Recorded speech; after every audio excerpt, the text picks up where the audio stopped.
கிறிஸ்துவுக்குள் அன்பானவர்களே, இயேசு கிறிஸ்துவின் நாமத்தினாலே உங்களுக்கு வாழ்த்துக்கள். உண்மையான கடவுள்னா பிள்ளையாரு சிவன் பெருமான் தான். நம்ம முருகர் தான் பார்த்தது. அந்த இது எனக்கு ஒளி வந்து இந்த மாதிரி சொல்லிச்சு. அவருடைய நாமம் வந்து யெகோவா ஈரோன்னு சொல்லுவாங்க.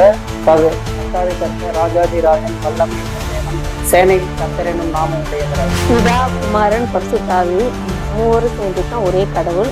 அவர் உருவமா வெளியே வந்து ஆவி ஆவி இல்லைனாக்கா உன்னால பேச முடியாது. அவர் இருக்கிறாரு, அவர் ஆதி முதலா இருக்கிறார். அவர் இருந்தவரும் இருக்கிறவரும் வரப்போதும். காட் வேர்ட்ஸ் சேனல் மூலியமாக உங்களை சந்திப்பதில் நான் மிகவும் மகிழ்ச்சி அளிக்கிறேன். கர்த்தருடைய பரிசுத்த நாமத்துக்கு ஸ்தோத்திரம் உண்டாவதாக. இந்த வேலையில கூட என்னை இங்க கொண்டு வந்து நிறுத்தின கடவுளுக்கு நான் நன்றி சொல்றேன். ஏன்னா இப்போ இந்த கடைசி காலகட்டத்துல, அதாவது இயேசுவோட வருகை மிகவும் சமீபமா இருக்கு. அதை உணராம நிறைய மக்கள் அவங்களுடைய வாழ்க்கையை வாழ்ந்து கொண்டு இருக்காங்க. இந்த வீடியோல நம்ம என்ன பார்க்க போறோம்னா, இந்த கடைசி காலகட்டத்துல ஒவ்வொரு மக்களும் கடவுளை எப்படி புரிஞ்சு வச்சுட்டு இருக்காங்கன்னு நம்ம ஒவ்வொருத்தையும் கேட்டு தெரிஞ்சுக்க போறோம். அதாவது உண்மையான கடவுள்னா யாரு? நம்ம கேட்க வேண்டிய கேள்வி என்னன்னா, ஃபர்ஸ்ட் பாத்தீங்கன்னா கடவுள்னா யாரு, உண்மையான கடவுள் யாரு? இது வந்து நான் ஒண்ணு சொல்லிக்க விரும்புறேன். இது வந்து ஒரு மதம் மாற்றம் கிடையாது, ஒரு மன மாற்றம் தான். இது வந்து தவறாக யாரும் புரிஞ்சு கொள்ளாதீங்க. ஜஸ்ட் இது வந்து பாத்தீங்கன்னா ஒரு கிறிஸ்துவத்தை பரப்புறதுக்கான ஐடியா கிடையாது. நான் என் வாழ்க்கையில என்னோட இயேசு கிறிஸ்து எப்படி புரிஞ்சு கொண்டனோ, அதே போல இந்த உலகத்துல எத்தனை பேர் வந்து கடவுளை புரிஞ்சு வச்சுட்டு இருக்காங்க, உண்மையான கடவுள் யாருன்னு சொல்லிட்டு புரிஞ்சுக்கிறாங்க நான் அவங்க கிட்ட இருந்து அவங்களுடைய சாட்சிகளை நான் கேட்கலான்னு விரும்புறேன். இல்லைன்னா நான் பண்றது தவறா இருந்தா மன்னிச்சு. மற்றவர்கள் வந்து கடவுளை எப்படி புரிஞ்சு வச்சுட்டு இருக்காங்கன்றது நீங்களும் தெரிஞ்சுக்கணுன்றதுக்காக இந்த வீடியோ நான் எடுக்கிறேன். உங்க வீடியோக்குள்ள போலாம்.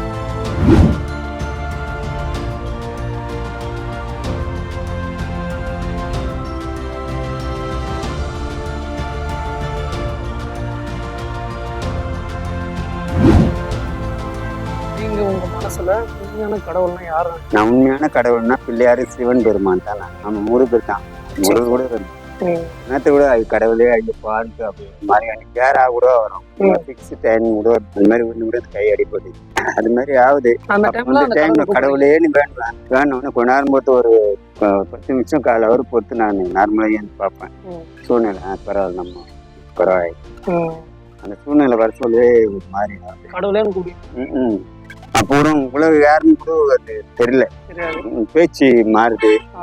எல்லா மதத்திலயும் மனுஷனா உருவாக்குனதுதான் மதம். ஆமா, சரிங்களா? கடவுள்னா ஒருத்தர் தான். ஆமா, ஒருத்தர் தான் கடவுள். அவர் வந்து ஒளியா இருக்கிறாரு. சரிங்களா? கடவுள் யாரும் கண்டதும் இல்லை, காணதும் இல்லை. சரிங்களா?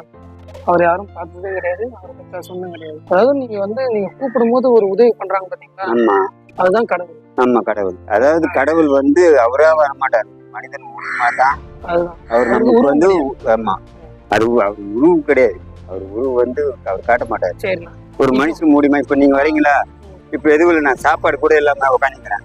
சரி நீங்க வரீங்களா, சரி ஐயா இது போல ஐயா சாப்பாடு கூட இல்லை ஐயாண்ணா, சரி இருந்தாங்கண்ணா இந்த சாப்பிட்டு போங்க அப்படின்னு நீங்க கொடுக்குறீங்க. கடவுள் வந்து மறுமுகமா தான் இருப்பாரா கண்டி. அதிசயங்கள் அற்புதங்கள் நிறைய இருக்கும். மறிக்கணும்னு போனா கூட நீ மறிக்காதன்னு தான் சொல்லி ஆள் ஒருத்தோட இல்ல, வார்த்தையில் தான் வருமா கண்டி நீ மறிக்குது அப்படின்னு. எல்லா விதத்திலையும் நான் இருந்த வரைக்கும் சொல்றேன், நான் மறிக்க போனாலும் அக்கா கல்யாணம் ஆகிறதுக்கு முன்ன நான் என்னோட வார்த்தைக்கு 4 மணிக்கு அவளை அமுச்சிட்டு தூக்கு மாட்டிக்கு போறேன். மாட்டிக்கு சொல்லும் கதவு டோர் திறந்து உள்ள வந்த வெளிச்சம், என்ன மறிக்க போறியா அப்படின்னு கேட்டேன். ஆமா, என்னால கல்யாணம் பண்ண முடியல, 8 மாசம் ஆச்சு, நிஸ்தாம்பலம் பண்ணி என்னால முடியல அப்படின்னு சொன்ன உடனே அப்போ என்ன பண்ணாரு, எல்லா பாரத்தையும் என் மேல வச்சு நடுவுல சொன்னது. பார்த்தது இல்லை. அந்த இது எனக்கு ஒளி வந்து இந்த மாதிரி சொல்லிச்சு. நம்ம வந்து வேதனையோட துன்பத்தோடு இருக்கும் போது அவரை தேடும் போது அதிசயங்களா அற்புதங்களா வந்து யாராவது மூலியமா வந்து ஒரு நன்மை கிடைக்குதுன்னா, அப்போ நம்ம அவருடைய வார்த்தை வச்சு ஜெபிக்கும் போது ஆண்டவர் அவனை எங்களுக்காகத்தான் அமைச்சிக்கிறாருன்னு சொல்லிட்டு அந்த நேரத்துல நாங்க என்ன பண்றோம், அதிகமான விசுவாசத்தை எங்களுக்குள்ள வச்சு கடவுள் இருக்கிறாருன்னு நாங்க விசுவாசம் என் மேல வச்சுட்டு வார்த்தை நான் பாத்துக்கிறேன் அப்படின்னு சொன்னேன். நான் என்ன நினைச்சேன், கடவுளை நீ எனக்கு சொல்ற பொண்ணுங்களும் கஷ்டப்படுத்துது, எனக்கு ஆம்பியானா இல்ல, பெத்த புள்ளியும் இல்ல, கொடுத்து உதவுறதுக்கு அப்படின்னு சொன்னோன்னா எல்லா வார்த்தையும் என் மேலதானே வச்சுது. அப்போ சொன்னாரு ஒரு வார்த்தை, 88வது சங்கீதத்தை நீ படிச்சுப்பார் ஆண்டவரே எனக்கு படிக்க தெரியாதே, என்னை நீ இப்ப படிக்க சொல்றியே அப்படின்னு கேட்ட பண்ணேன். படிக்க தெரிஞ்ச மகன் இருக்கிறாள்ல, அவளாண்ட கொடுத்தோ நீ எல்லா இடத்துலயும் என்னோட பேரை நீ சொல்லு. சரி. கடவுள் வந்து இந்த மாதிரி சொன்னாரு. நான் சாட்சியா சொன்னேன். நம்ம வந்து கடவுளை நம்புறோம். அதாவது பாகாலை வந்து நேசிக்கிறவங்க அந்த பாகாலை நேசிப்பாங்க. நம்ம வந்து உண்மையான தெய்வம் இயேசு கிறிஸ்து ஒருவர் மட்டும்தான், வேற யாரும் இல்லை. உலகத்துல ரட்சிக்கப்பட்டு அவர் நமக்காக ஜீவனை தந்து பல பாடுகள் பட்டு பல அவமானப்பட்டு பல செயலெல்லாம் பட்டு நமக்காக ஜீவனை தந்த தேவன் ஒரே ஒரு தேவன் தான், ஒப்பற்ற தேவன். அவருடைய நாமம் வந்து யெகோவா ஈரோன்னு சொல்லுவாங்க. கத்தாதி கத்த ராஜாதி ராஜன் வல்லமை தேவன் பிரபு அப்படின்னு சொல்லுவாங்க. சேனையில் கத்தர் என்னும் நாமம் உடையவர். இப்போ வந்து நீங்க கடவுள் நம்புறீங்க? ஆமா, முழுக்க முழுக்க நம்புறேன். ஒப்பற்ற தேவன் ஒரே தேவன், யார் அந்த மகனே ராஜா உத்தரேஸ் என்ற கத்தாகிய தேவன். கடவுள் வந்து இருக்கிறார், காத்து இருக்கு, நம்ம நம்புறோம். ஆனா நம்மளால அதை பார்க்க முடியாது, உணர முடியும். அப்படிதான் கடவுள் வந்து இருக்கிறார். அவரை நம்ம உணர்ந்து கொள்ளணும். நம்முடைய செய்கை நம்ம மூச்சு காற்றே வந்து கடவுளை. இன்னொரு விதத்தில் பார்க்க போனாங்க, கடவுள் நம்முடைய தேவைகளை சந்திக்கிறவர் தான். நம்மளை உருவாக்கி நம்முடைய தேவைகளை சந்திக்கிறது தான் கடவுள். நாம் வந்து கடவுளை உருவாக்குறோம். இது அப்போ நம்மை அவர் உருவாக்கிக்கிறார்.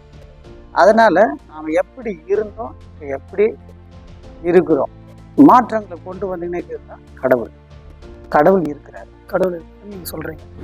இப்போ மைண்டே ஒரு மாதிரி தான். இதான் ஒரு வருஷமா என் லைஃபே மாறிடுச்சு. நான் வந்து அந்த கடவுளை வேண்டின்னு தான் போவேன். ஐயப்பன் கோயிலுக்கு போக சொல்ல கூட நான் வருஷம் போவேன். நான் மலைக்கு அந்த கூட போயிருக்கேன் நான் சபரிமலைக்கு. இப்போதான் அந்த சூழ்நிலை சரியில்லை. அது செய்வினையா இல்லை எதுவானான்னு தெரியல. ஆனால் நான் கடவுளை வேண்டுறேன். நான் இப்போவும் வேண்டின்னு தான் இருக்கேன். இப்போ எதனா ஒரு கஷ்டம்னா கூட கடவுளேன்னு தான் உட்கார நான் கொடுப்பேன். பசினா கூட கடவுளேன்னு இருப்பேன். ஆனால் எதனா ஒரு இப்படி சூழல் கிடைக்குது. கடவுள்லாம் இருக்காங்க, அதை பற்றி தப்பா சொல்லலாங்க. கடவுள் இருக்கிறாரு. பொதுவா எங்களுடைய வாழ்க்கையில அநேக அற்புதமான அதிசயமா கர்த்தர் செய்துகிறாரு. ஆனா எங்களுடைய வாழ்க்கையுடைய திரும்பி பார்க்கும்போது அதோடைய மனவேதனை அதிகமா இருக்கிறத விட இப்ப இருக்கிற சந்தோஷம் அதிகமா இருக்கு. அதனால நான் கடவுளை நம்புறேன். பிதா குமாரன் பரிசுத்தாவி மூவரும் சேர்ந்து தான் ஒரே கடவுள். அவர் உருவமா வெளியே வந்தது இயேசு, மாம்சமான ஒரு இயேசு. அவரை நம்ம நேசிக்கிறோம். அவருடைய வார்த்தையின் பிரகாரம் நம்ம வந்து என்ன பண்றோம், இயேசுவே இறங்கி வரோம், எங்களுடைய ஜபத்தை கேளு, எங்களுக்கு விடுதலை கொடுன்றோம். அப்போ நம்மளுடைய ஜபத்தை கேட்டு இயேசு என்ன பண்றாரு, அதுக்கு ஒரு விடுதலை தராரு. அதனால நாங்க இயேசுவை நேசிக்கிறோம். அது நாங்க விசுவாசம். அப்போ நீங்க கடவுள்னா இயேசு கிறிஸ்துவ நீங்க சொல்றீங்க. கடவுள்னா யாரு? கடவுள் இருக்காருன்னு சொல்லிட்டீங்க. அது கடவுள்னா யாரு? எல்லாத்தையும் சிருஷ்டித்தவர் தான் கடவுள். எல்லாத்தையும் முடியாத காரியமே எதுவுமே இருக்காது அவரால்.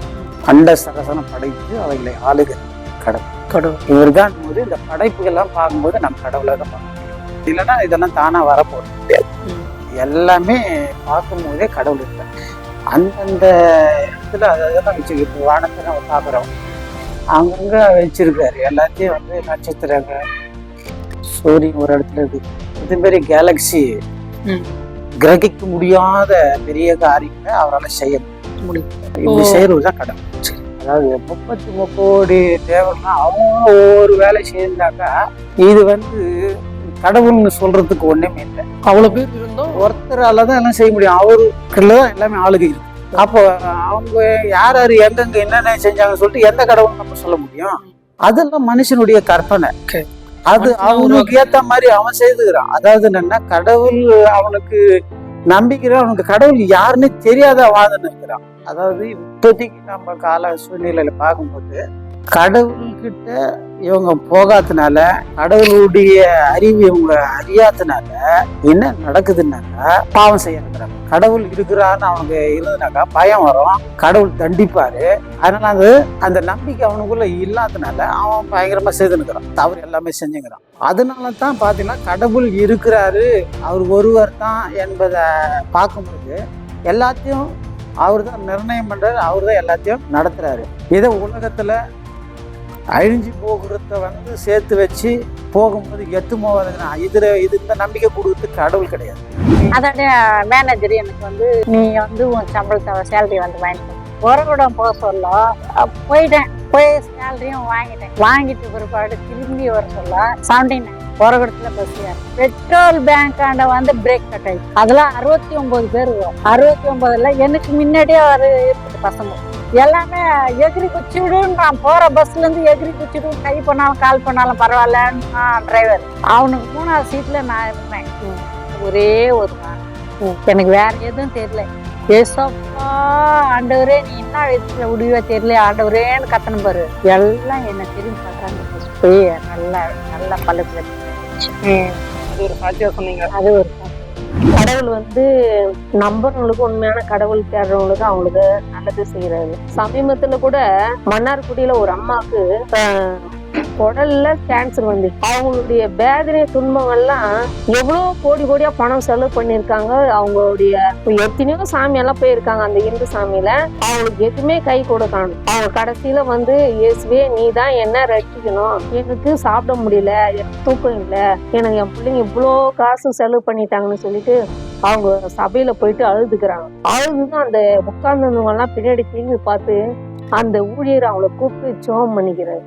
ஜெபம் பண்ணி ஒரு நாள் ஃபுல்லா அவங்க நைட் அந்த சபையில இருந்துட்டு ஒரு வாரம் கழிச்சு அவங்க டெஸ்ட்டுக்கு போயிருக்காங்க. டெஸ்ட்டுக்கு போனதை அவங்க என்ன பண்ணிக்கிறாங்க, எல்லாமே நார்மல்னு கொண்டு வந்துட்டு அவங்களுடைய சாப்பிட்ட மாத்திரையா மருந்துகளா இதை அவங்களே தெரியலன்றாங்க. என்னன்னா நான் உண்மையான கடவுள் இயேசுவை தேடினேன்.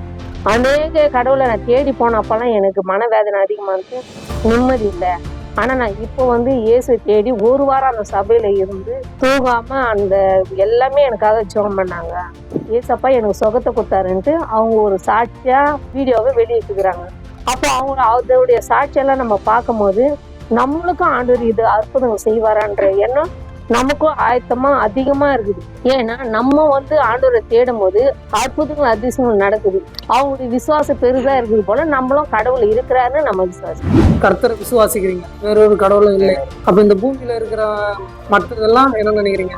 பாகல், அதாவது அவங்க வந்து ஒரு வெறும் 9வது 33 தேவர்கள் உலகத்துல இருக்காங்கன்னு சொல்றாங்க. ஆனாலும் ஒப்பற்ற ஒரே ஒரு தேவன், நமக்காக ரத்த சிந்தனை தேவன் இயேசு வந்துதான். அவரு ஆண்டவருடைய வலது பரசத்துல அமர்ந்திருக்கிறார். நமக்கு உண்டான சித்தத்தை நிறைவேற்றுவார். நமக்கு என்னென்ன தேவையோ அந்த தேவையெல்லாம் அவர் செய்வார்.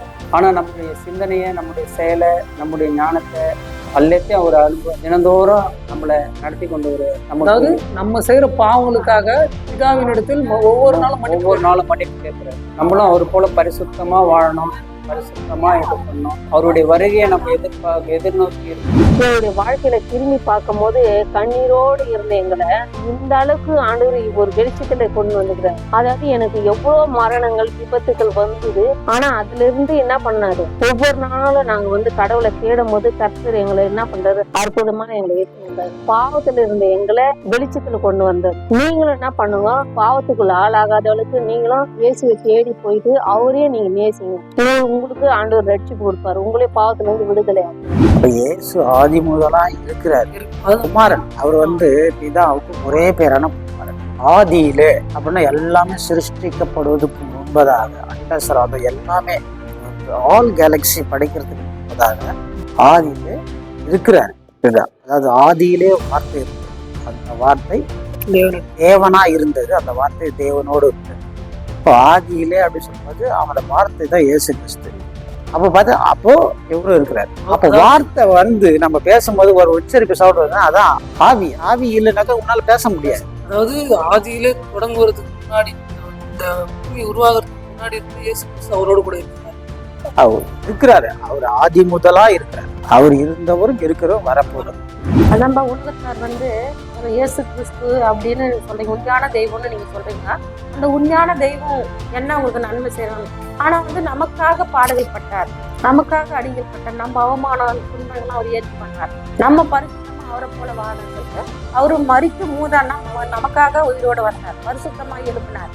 அதே தெய்வம் அவங்க உலகத்தாருக்கு மத்திய வணங்குறதுக்கா அப்போ வந்து அந்த 30 கோடி தேவர்கள் அவங்க வணங்கும் எந்த தேவரும் வந்து அவங்க யோசனை உங்களுக்காக உங்களுக்கு கொடுக்குறேன், நான் வந்து பாவத்தை ஏற்றுக்கொள்றேன் அப்படின்னு ஒருவரும் சொல்லலை. ஆனா நம்ம தேவன் பரிசுத்தமான தேவன். நம்ம வந்து பரிசுத்தமா வாழ வேணும்னு அவரு வந்து முன்ன வந்து உனக்கு நான் பலியாகிறேன், உங்களுடைய கஷ்டங்களை உங்களுடைய பாரங்களை நான் ஏற்றுக்கொள்றேன், என்னுடைய ரட்சிப்பு உங்களோட கூட இருக்கும் அப்படின்னு சொல்லிட்டு நம் தேவன் சொல்றாரு. அதான் உண்மையான தேவன் இயேசு கிறிஸ்து மட்டும் இதான். ஆனா மரணம் தேவன் ஒரே ஒரு தேவன் கர்த்தர் தான். ஆனா இன்னைக்கும் நடத்தின்னு தான் வர்றாரு. நம்ம கால் சிக்காதபடி, நம்ம கால் இடராதபடி, நம்ம கால் தளராதபடி ஒவ்வொரு நாளும் சேனைகளின் கர்த்தர் அவர் நம்மளை வெகுவா நடத்துவார். இயேசுவோட வருகை வந்து குறுகிய காலம்தான். ஏன்னா அவருடைய ஒவ்வொரு வார்த்தையும் நிறைவேற்றியும் வருது. அவர் வந்து எழுதி வச்ச ஒவ்வொரு வசனமும் ஒரு மாவட்டத்திலயும் சரி, ஒரு மாநிலத்திலும் சரி, நிறைய இடத்துல ஆண்டவர் அற்புதம் செய்துன்னு வர்றாரு. பைபிளுடைய வசனங்கள் நிறைவேறி வருது. இதோ சீக்கிரமா வருகிறேன் அப்படின்னு சொல்றாரு. ஆனா அவர் வருகை காலம் சீக்கிரமா வருகிறேன், அவனவன் தெக்க பாலனை அவனுக்கு கொடுப்பேன்னு சொல்றாரு. அப்போ அவருடைய வருகை வரும்போது அவருடைய சாட்சிகளை நம்ம கை கொண்டு அவரை பற்றி அநேகருக்கு நம்ம சத்தியத்தை சொல்லலாம். நம்ம பாவத்துல இருந்து மீட்ட இயேசு அவர்களையும் மீட்டு ரட்சிப்பாருன்னு நாங்க விசுவாசிக்கிறோம். ஆவிக்குரிய வாழ்க்கை தான் உண்மை. ஏன்னா இயேசு வருகையும் போது ஒருவன் ஊரை மேய்ந்து இருப்பான். அவன் என்ன பண்ணுவாரு, ஒருவனை தள்ளி விட்டு ஒருவனை எடுத்துக்கொள்ளப்படும். அது மாதிரி நம்ம வந்து ஒவ்வொரு நேரமும் ஆண்டுக்குள்ள வார்த்தைகளை வைத்து நம்ம ஜாகிரதையா இருக்கும் போது பிசாசு கூடிய கிரிகள் நம்ம கிட்ட வராது. ஏன்னா ஆண்டவருடைய வருகை சமீபமா இருக்குது. ஒவ்வொரு நிமிஷமா என்ன பிசாசு நம்ம கொண்டு உபத்திரங்களை கொண்டு வருவாரு. நம்ம எப்படி இருக்கணும், நம்ம வந்து உஷாரா இருக்கணும். நம்ம வந்து விழித்திருந்து ஜெபிக்கணும். அவருடைய வசன கால்களுக்கு தீபமும் பாதைக்கு வெளிச்சமா இருக்குதுன்னு சங்கீதம் 119 105 வசனம் சொல்லுது. அது போல அவருக்கு பலன் இல்லாதவங்களுக்கெல்லாம் கர்த்தர் என்ன பண்றாரு, பலனே தர்றாரு. அவரை தேடி வர யாவரும் அவர் என்ன பண்றாரு, அன்பு கூறுறாரு. அப்போ அன்பு கூற அநேக சாட்சிகளை கர்த்தர் என்ன பண்றாரு, மக்கள் அற்புதங்கள் செய்யறாரு. அநேக மக்கள் என்ன பண்றாங்க, ஆண்டவருடைய வருகை காலம் சமயமா இருக்குது. அநேகர் என்ன பண்றாங்க, சத்தியத்தை சொல்றாங்க. இதுதான் கர்த்தர் நமக்கு கொடுத்த ஒரு நல்ல வார்த்தை. ஆமென். உலகத்தை படைத்த தெய்வம் அவர் மட்டும்தான். பூமியும் வானத்தையும் சிருஷ்டித்த தேவன் அவருடைய தான். அவர் சூரியனும் நட்சத்திரத்தையும் சகல எல்லா பந்துக்களையும் படைத்தது அவர் தான். வேற யாரும் படைக்கல. பூமியின் நிறைவும் அவருடையதே, கர்த்தருடையதே. அதனுடைய ஜனங்களும் அவருடையது. ஜனங்களை எதற்காக நம்மெல்லாம் உருவாக்கினார் தெரியுமா? நம்ம அவருடைய துதியை சொல்லி வருவதற்காக தான் அவர் நம்மளை உருவாக்கியிருக்கார். கடவுள் மனுஷனை குறித்து ஒரு பெரிய நோக்கத்தை வச்சுருக்காரு. அவன் நன்மை செஞ்சு பரிசுத்தமா வாழ்ந்தான்னாக்கா அவனுக்கு கிஃப்டா நிறைய காரியங்களை வச்சிருக்காரு.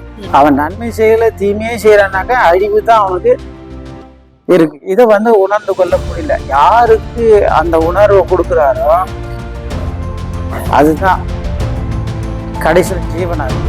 சரி, இது வந்து ஒரு கடைசி காலம். ஆமா, இது வந்து ஒரு கடைசி காலம், உபத்திரவ காலம், பஞ்சம் வரப்போகுது, கொள்ள நோய்கள் வந்துச்சு. சரிங்களா? இதெல்லாம் வந்து பைபிள்ல போட்டு சுனாமி வரும், பூகம்பம் வரும், இதெல்லாம் போட்டுருக்கு. அதெல்லாம் நியூஸ்லாம் பாக்குறீங்களா? இதெல்லாம் நடந்துட்டு. இதெல்லாம் வந்து இயேசு கிறிஸ்து 2ஆம் வருகைக்கான சமீபமா இருக்கு. அவரோட வருகை பூமிக்கு வரப்போகுது. முதல்ல மனுஷனா பிறந்தாரா, ராஜாவா வரப்போறாரு. வானத்துல இருந்து அவரோட தூதர்கள் கூட பூமிக்கு வரப்போறாரு. அதுக்கு முன்னாடி பஞ்சம் ஏற்படும், கொள்ள நோய்கள் ஏற்படும், ஒரு உபத்திரவ காலம் வரப்போம். ஒரு அந்தி கிறிஸ்து ஆட்சின்னு சொல்றாங்க. சரிங்களா? அவங்க கிட்ட இருந்து நம்ம தப்பிக்கணும்னா உண்மையான கடவுளை எப்படி நடந்துக்கணும். மனுஷனை வந்து கடவுள் எதுக்கு படைச்சாருன்னா அவரை உண்மையா நேசிக்க, அன்பு செலுத்தணும். சரிங்களா? அதே போல பிறர் இடத்துல அன்பு செலுத்துங்கன்னு சொல்லிட்டு பைபிள்ல போட்டு நம்ம வந்து பிறர் இடத்துல அன்பு செலுத்துறவர்களா இருக்கணும். அவரை நீங்க கவலைப்படாதீங்க. ஃப்ரீயா இருக்கும்போது சும்மா உங்க பக்கத்துல இருக்க சர்ச்சுக்கு கூட போறேன். சரிங்களா? உங்க பேரு? என் பேர் தங்கராஜ். தங்கராஜ். நீங்க இதே ஊரா? நாங்க இதே ஊர். சரி, நம்ம சந்திச்சு ரொம்ப நன்றி. உங்களுக்காக ப்ரே பண்ணிக்கிறேன். தங்கராஜ். சரிங்களா? உங்க லைஃப் மாறும். கடவுளை உண்மையை ஏற்றுக்குங்க. கடவுள் லைஃப் உங்களை மாற்றுவாரு. நீங்க சாட்சியாக சொல்லிட்டு நினைக்கிறேன். சரிங்களா? ஓகே, நன்றி.